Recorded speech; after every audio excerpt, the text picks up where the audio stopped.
من الشيطان الرجيم بسم الله الرحمن الرحيم أنزل من السماء ماء فسالت أودية بقدرها فاحتمل الصيد زبد الرابية ومما توقدون عليه في النار ابتغاء خلية أو متاع زبد مثله كذلك يضرب الله الحق والباطل فأما الزبد فيذهب جفاء وأما ما ينفع الناس فيمكث في الأرض كذلك يضرب الله الأمثال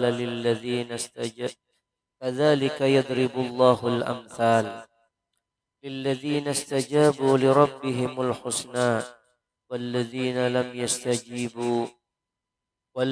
لم يستجيبوا له لو أن لهم ما في الأرض جميعا ومثله معه لابتدوا به أولئك لهم سوء الحساب ومأواهم جهنم وبئس المهاد صدق الله العظيم وصدق رسوله الكريم ونحن على ذلك من الشاهدين والشاكرين.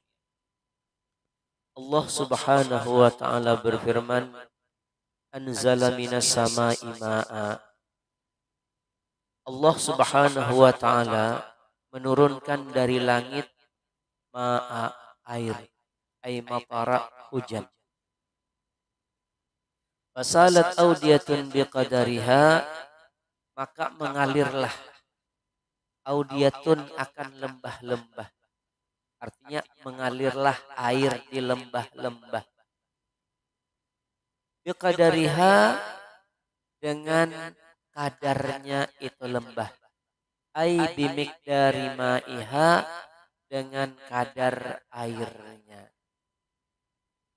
Ini dulu bahwasanya Allah Subhanahu wa taala itu menurunkan dari langit hujan. Dan ketika hujan turun itu masing-masing lembah itu menampung air sekedar lembah itu sendiri. Kalau lembahnya besar, maka air yang ditampung dari lembah itu juga besar. Tapi kalau lembahnya kecil, maka yang ditampung pun kecil. Kalau seandainya yang dituruni hujan itu cuma parit, maka airnya juga lebih sedikit di parit daripada di lembah. Kalau yang dituruni hujan itu cuma cangkir, maka sangat sedikit air yang ditampung oleh cangkir itu sendiri. Lalu kata mufasir, kira-kira apa makna dari ini semua? Allah Subhanahu wa taala, ini kalau ini dulu ya, Allah memberikan kepada kita itu ilmu, dalam artian Allah sudah menurunkan Quran. Allah sudah mengutus Rasulullah sallallahu alaihi wasallam yang menyampaikan hadis-hadisnya, yang hadis-hadis itu dari Allah Subhanahu wa taala. Nah, tinggal tampungan manusia ini yang masing-masing. Ada yang tampungannya, otaknya, pemahamannya itu luas. Maka banyaklah dia ambil dari Quran, banyaklah dia ambil dari hadis. Ada orang yang tampungannya sedikit, maka sedikitlah orang yang dia tampung dari Quran, dari hadis. Maka masing-masing orang itu kada sama, walaupun Qurannya sudah ada, walaupun hadisnya sudah ada, tapi manusianya yang kada sama. Jadi kadang manusia itu yang sempurna. Masing-masing pasti punya kekurangan. Dan masing-masing jangan-jangan juga ada kelebihannya. Ada orang yang ahli hadis mungkin. Ahli baca kitab mungkin. Ahli ini. Tapi dari bidang ini mungkin kekurangan. Ada yang ahli Quran. Ada yang hafal Quran. Tapi dari bidang sini misalnya kekurangan. Maka seperti itulah. Nah, diambil dari sini kata ulama, maka tidak ada manusia itu yang kebenarannya itu mutlak. Kalau ini yang bicara pasti benar. Karena kadang-kadang di saat ini nih ada satu kelompok orang yang mengklaim paling benar. Kalau ada Quran, kalau ada hadis, maka dia memaknakan Quran, memaknakan hadis. Orang lain yang ada Qurannya, ada hadisnya, dianggap mereka salah dalam memahami Quran, dalam memahami hadis. Ada tuh yang suka orang lain salah semua, tapi inya aja yang bujur. Dan itu sebetulnya nggak benar. Kalau orang-orang dahulu itu selalu berkata seperti ini. Misalnya Imam Malik, ulama besar, itu bukan hanya ulama fikih karena beliau mujtahid, tapi beliau juga ulama hadis. Kalau Quran itu kok usah ditanya, dahulu itu Quran itu sudah barang yang pertama. Nah, tapi sekelas Imam Malik itu mengatakan al-qaulu makbulun wa mardudun. Setiap perkataan dari siapa saja itu boleh diterima karena dianggap benar. Boleh juga ditolak karena dianggap salah. Illa qaula sahibi hadzal maqam. Kecuali perkataan orang yang memiliki ini makam maksudnya kuburan. Kecuali orang yang bertempat di kuburan ini dan beliau menunjuk kuburnya Rasulullah Sallallahu Alaihi Wasallam yang pasti benar, yang wajib diterima itu cuman perkataan Rasulullah Sallallahu Alaihi Wasallam. Tapi kalau perkataan ulama aja, kata Imam Malik ya, perkataan ulama aja itu kada jadi masalah. Karena boleh jadi benar, boleh jadi salah. Itu perkataan sekelas Imam Malik. Atau misalnya yang di atas sedikit lagi, Imam Abu Hanifah itu salah seorang tabi'in. Karena beliau berguru dengan Anas bin Malik di antaranya. Beliau lahir tahun 80. Kan Anas bin Malik panjang umurnya ya. Nah, kemudian wafatnya tahun 150. Tepat di tahun Imam Syafi'i dilahirkan. Kata beliau, itu kalau ini biar perkataan yang masyhur. Wa ma jaa minallah birra'si wal ain. Kalau perkataan itu datang dari Allah Subhanahu wa taala, Quran berarti. Maka birra'si wal ain, maka itu dengan kepala dan dengan mata. Artinya kita harus mengamalkan itu. Kita pikirkan, kita amalkan. Tentu Quran itu kan kadang-kadang ya seperti yang mana kita ketahui, kadang-kadang kalimatnya begini, tapi pahamannya begitu. Tetap dipikirkan. Jangan sampai hanya kelihatan luarnya saja, lalu itulah yang kita pakai. Karena kalau yang seperti itu, tidak seperti itu sebetulnya tujuan Quran itu sendiri. Quran itu kan berbahasa Arab, ada aturan-aturannya. Maka kadang-kadang kalimat yang ada di dalam Quran itu bisa maknanya makna asli. Tapi bisa juga maknanya itu cuman kalimatnya itu kalimat kinayah. Arti kinayah itu pinjaman saja. Bukan itu sebetulnya, tetapi ini. Nah, itu perlu dipahami. Makanya pabir ra'si wal aini. Kita pikirkan, tapi tetap kita amalkan dengan pemahaman yang benar gitu ya. Kemudian wa majaa min Rasulillah sallallahu alaihi wasallam fasam'an wa ta'atan. Kalau itu datang dari Rasulullah sallallahu alaihi wasallam, maka kita dengar dan kita taati. Wa majaa minas sahabah. Adapun kalau kata-kata itu datang dari sahabat, kata Imam Abu Hanifah, natakhayyaru minha fala nakhruju minha.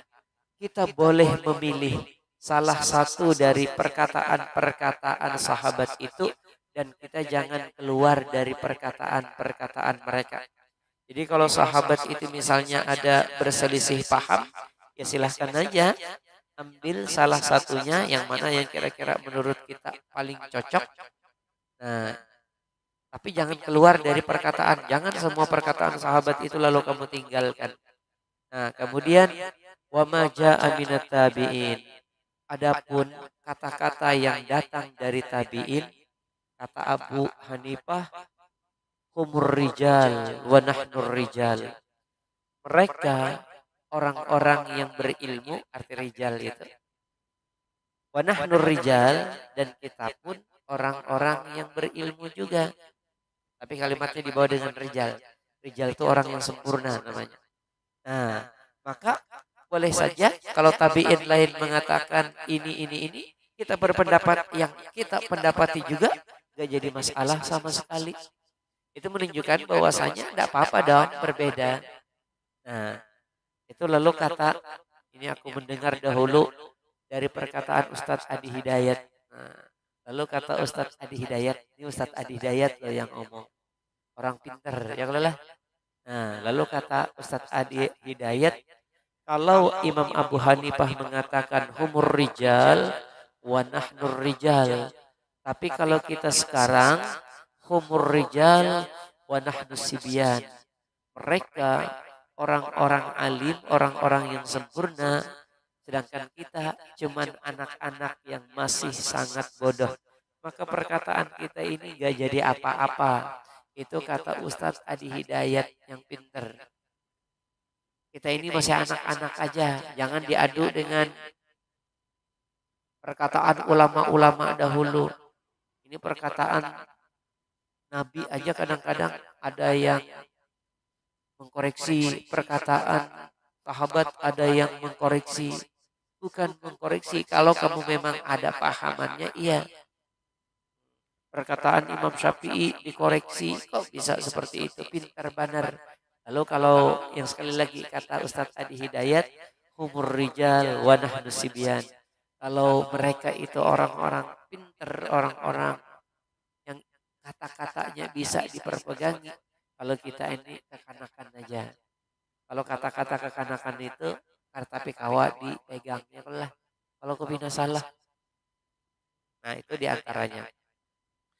Jadi perbedaan pendapat itu sebetulnya sesuatu yang sangat-sangat lumrah. Yang tadi bahannya sama. Seperti Allah menurunkan air, airnya sama. Cuman tampungan manusianya yang berbeda-beda.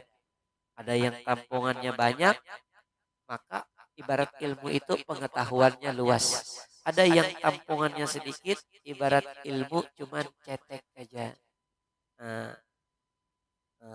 dan model seperti ini sebetulnya saya juga pernah nonton di TV. Ini mungkin 10 atau 5 tahun silam lah. Nontonnya di TV Raja. TV Raja kan tahu seorang kan? Itu alirannya aliran Wahabi. Secara umum gitu ya. Tapi kita tidak mengatakan salah atau benar. Tapi di TV Raja itu ada waktu itu penceramahnya Dr. Anas. Kalau nggak salah Nasarudin kah sambungannya atau apakah? Beliau orang yang ceramah di situ di TV itu, saya nggak tahu alirannya apa. Tapi beliau menjelaskan bahwasanya la ba'sa bil ikhtilaf. Gak apa-apa kata beliau dengan berbeda pendapat itu. Sebetulnya di Mekah sana pun banyak ulama, saya nggak tahu. Ketika kita di Masjidil Haram itu kan kita cuma dengar alirannya Wahabi kah bukan kah kada tahu juga. Tapi kan secara umum yang mengajar di sana banyak Wahabi kalau lah. Nah, tapi di sana pun tidak semuanya orang lalu berpendapat seperti yang sering dipendapati di Indonesia, yang ketika berbeda lalu mereka menunjuk orang lain salah, orang lain bid'ah, orang lain gak paham. Kalau di sana, ini berkali-kali ku ceritakan ketika musim haji dahulu, saya tuh sering dengar-dengar pengajian di sana. Dan kalau sudah dekat-dekat dengan pelaksanaan ibadah hajinya, itu rata-rata yang mereka bahas tentang manasik haji. Yang paling sering kuceritakan adalah ketika mereka menceritakan tentang tahallul. Yang namanya tahallul itu mukhallikina ru'usakum wa muqassirin. Mereka mencukur rambut, mereka menggundul rambutnya dan mereka menggunting rambutnya. Maka pendapat orang Saudi sana, kalau orang tahallul itu begundul. Kalau begundul habis semua rambut. Atau kalau kada mau begundul, begunting. Dan begunting itu begunting semua rambut. Semi gundul kalau kita sekarangnya itu.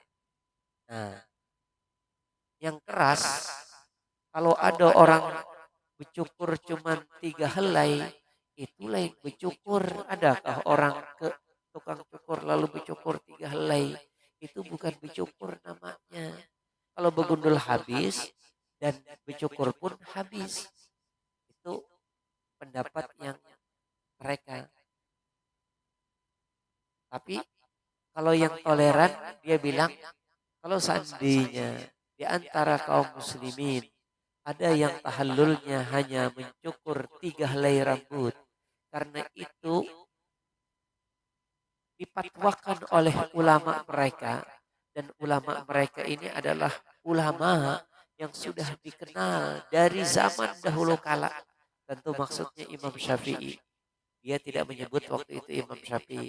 Karena Imam Syafi'i boleh aja memotong 3 helai rambut sudah dianggap tahallul. Maka biarkan aja saudara-saudara kita yang ingin memotong 3 helai rambut saja. Kenapa? Karena mereka mengikuti imam yang luar biasa. Ada menyambat salah. Nah, jadi ulangi sekali lagi. Jadi di TV Roja itu dahulu ada, kalau ada salah namanya karena ini sudah terlalu lama, itu namanya Dokter Anas atau Nasarudin kah atau apakah ujungnya itu. Dia dokter itu kan bukan, agak tinggi lah daripada LC kan. Kalau yang banyak itu kan LC segala macam itu. Jadi beliau mengatakan la ba'sa bil ikhtilaf, gak apa-apa berbeda pendapat itu gak apa-apa. Dan mereka tidak menyalahkan. Lalu di antara dalil yang beliau sampaikan ya dalil ini.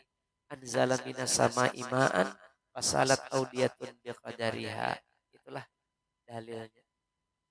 Dan kayaknya karena beliau itu terlalu toleran,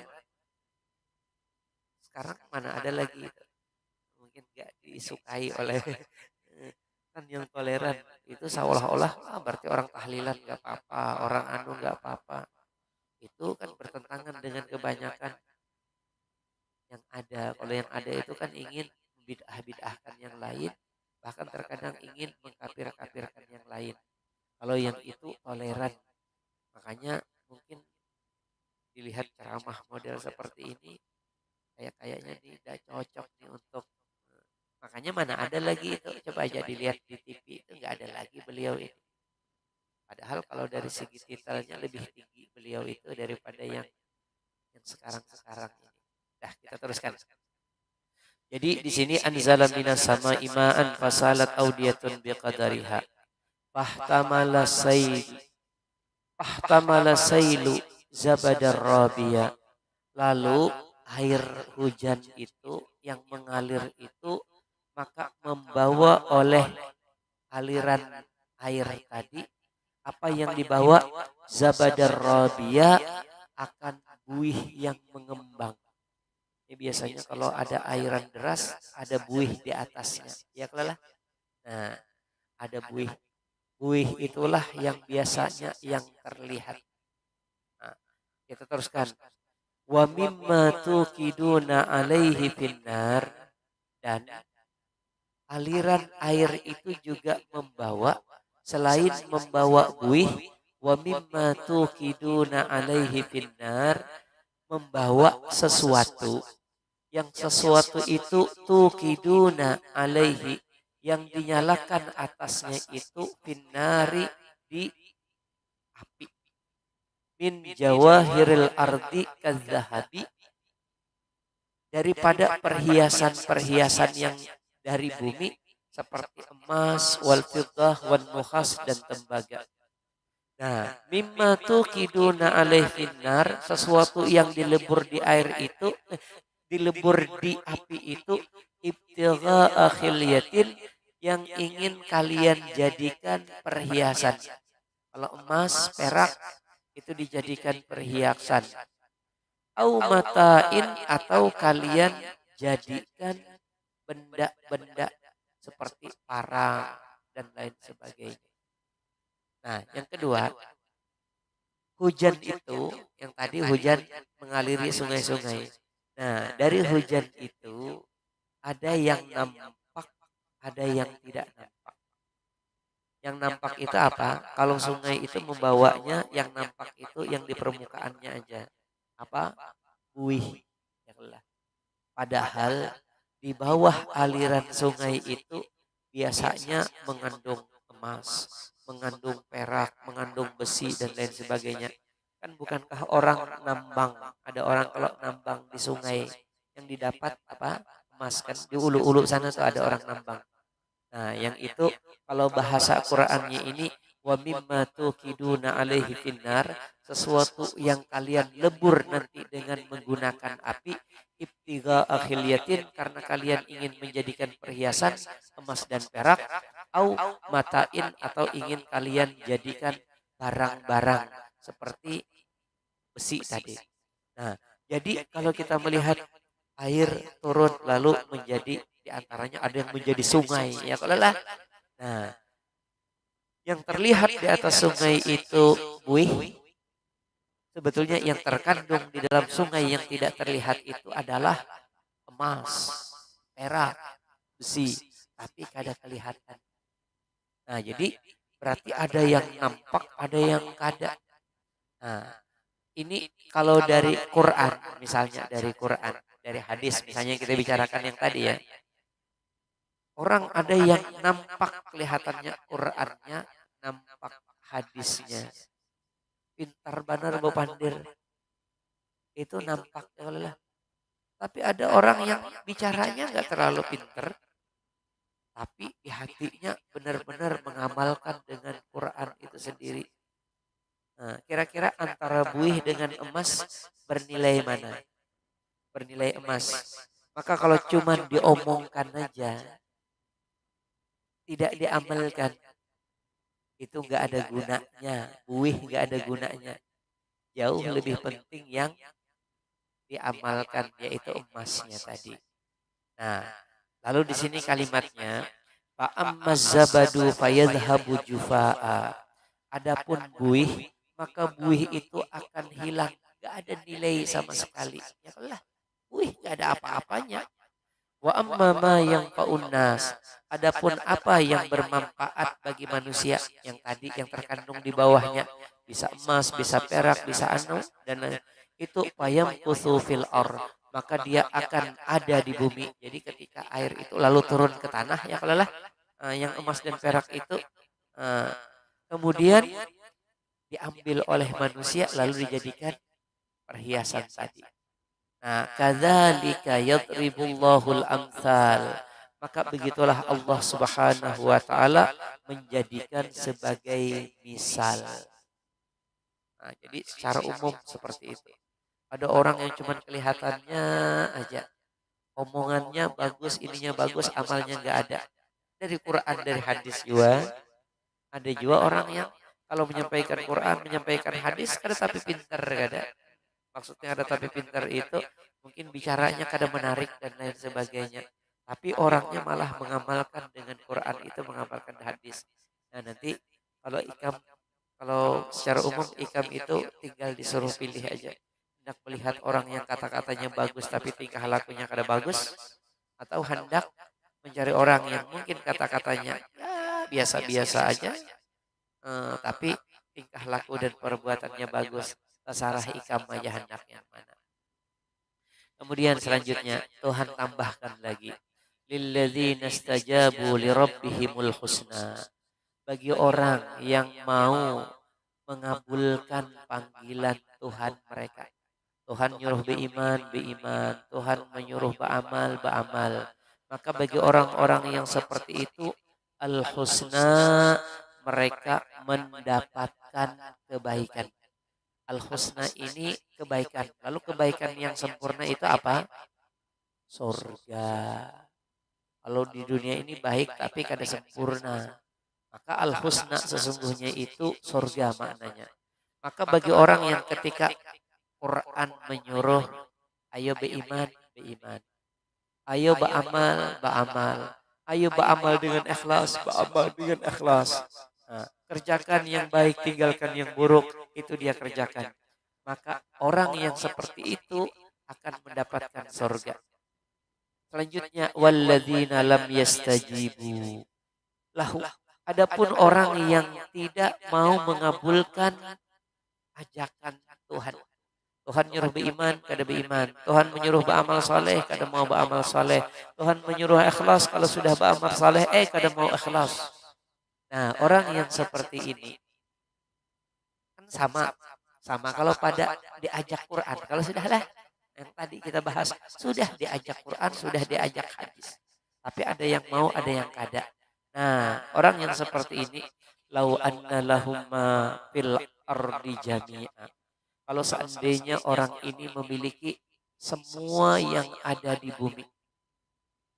Jadi bumi ini miliknya sorangan. Wa mislahu ma'ahu, bukan hanya itu, ditambah lagi dengan satu biji bumi yang lain. Artinya kaya kada? Kalau orang memiliki bumi ini sorangan. Kalau kada salah, ujar bubuhan jamaah tablik itu, saat ini di dunia ini diisi dengan manusia 6,5 miliar. Bujur kadanya kada tahu juga hitungnya. 6,5 miliar. Indonesia aja berapa dah? Berapa juta? Indonesia kan banyak. Banyak lagi negara-negara yang lebih besar daripada Indonesia. Nah, berarti untuk saat ini bumi ini behupan orang 6,5 miliar. Behupan ya Allah. Ada yang diisi ya 10 kali 20. Ada yang mungkin berhektar, ada yang mungkin puluhan hektar, ada yang mungkin ratusan hektar, ada yang mungkin ribuan hektar. Ya Allah, kayak pengusaha-pengusaha itu ribuan hektar itu dia punya. Nah, tapi tetap aja kadeda yang memiliki dunia ini sorangan. Ya Allah, kalau dunia ini miliknya sorangan, wah itu kaya benar. Yang 1.000 hektar itu yang kita anggap kaya benar. Ya Allah, kalau seduniaan, apalagi kalau bukan satu dunia, tambah lagi sebiji dunia yang lain. Sugih benar.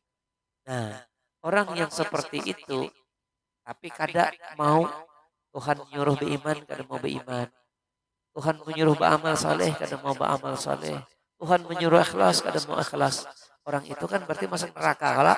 Nah, ketika mereka itu dimasukkan ke dalam neraka, mereka yang kaya luar biasa ini labtadaubih, mereka bilang, ya Allah, boleh nggak saya tebus, saya nggak jadi masuk neraka, saya dibebaskan dari neraka, nih saya bayar dengan 2 bumi dan isi-isinya. Kalau orang masuk penjara itu kadang-kadang kalau dibayar dengan bayaran yang mahal itu bisa kada jadi masuk penjara. Ya Allah, ada kasus misalnya apa, dibayar 5 miliar bebas. Nah ya Allah, apalagi kalau dibayar 1 triliun bebas. Nah kalau ini dibayar dengan 2 biji dunia dan isi-isinya, tetap ada bebas. Walaupun dibayar dengan 2 biji dunia. Ulaika lahum su'ul hisab. Bagi mereka itulah hisab yang buruk. wa ma'wahum jahannam, dan tempat mereka neraka jahanam, wa bi'sal mihad, dan neraka itu sepaling buruk tempat pembaringan. Orang kalau berbaring nyaman, kalau di neraka berbaring kada nyaman.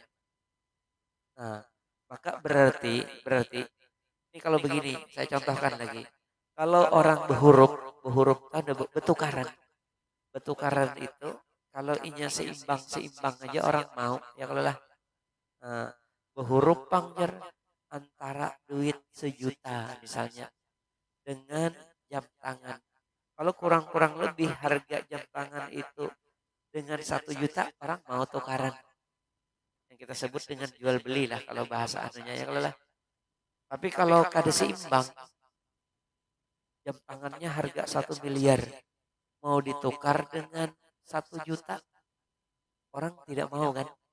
Nah, tadi Tuhan kada mau orang hendak masuk surga ditukar dengan 2 biji dunia, Tuhan kada mau. Itu berarti 2 biji dunia itu kada bernilai kalau diadu dengan surga. Kalau seandainya sama nilainya, boleh jadi Tuhan mau. Ya Allah, ini kada bernilai. Bayangkan kalau ada orang mengorbankan akhiratnya hanya demi dunianya yang bukan 1 biji dunia lah, hanya seperberapa dari dunia ini, dikit betul. Lalu akhiratnya dia abaikan, maka orang ini benar-benar orang yang sangat tidak punya akal. Nah, kenapa? Berkali-kali kuceritakan antara dunia dengan akhirat itu jauh. Nah, ini diantaranya kalau hendak membandingkan 2 biji dunia, lalu demi itu lalu menebus untuk bisa masuk surga, ada kawa. Lalu orang masuk surga dengan apa? Dengan iman, dengan amal. Ternyata berarti kalau orang dapat dunia, walaupun dunia ini 2 bijinya dapat. Tapi kada beriman, kada beramal, diadu dengan orang yang beriman dan beramal, ternyata jauh lebih banyak mendapatkan nikmat yang beriman, yang beramal. Buktinya yang beriman beramal ini kawa menukar surga. Sedangkan ini kada kawa. Maka satu lagi saya tambahkan. Kalau ada orang dalam mengejar dunia itu lalu kada sempat beribadah, maka orang itu meninggal sesuatu yang luar biasa demi mengejar yang sangat biasa. Paham ya? Salah hilap mohon maaf. Assalamualaikum warahmatullahi wabarakatuh. Amin ya Allah rabbal alamin. Bismillahirrahmanirrahim. Alhamdulillah rabbil alamin wassalatu wassalamu ala asyrafil anbiya wal mursalin sayyidina maulana Muhammadin wa ala alihi washabihi ajmain. Allahumma inna nas'aluka fahman nabiyyin wa hifzal mursalin. Allahumma aghnina bil ilmi wa zina bil hilmi wa akrimna bit taqwa wa jamilna bil afiyah. Allahumma rizqna al ikhlas fi talabil ilmi wa nashra fi jami' ta'at bi rahmatika ya arhamar rahimin. Sallallahu alaihi wasallam Muhammadin nabiyil ummi wa ala alihi washabihi wasallam. Alhamdulillah rabbil alamin. اللهم صل على محمد. الله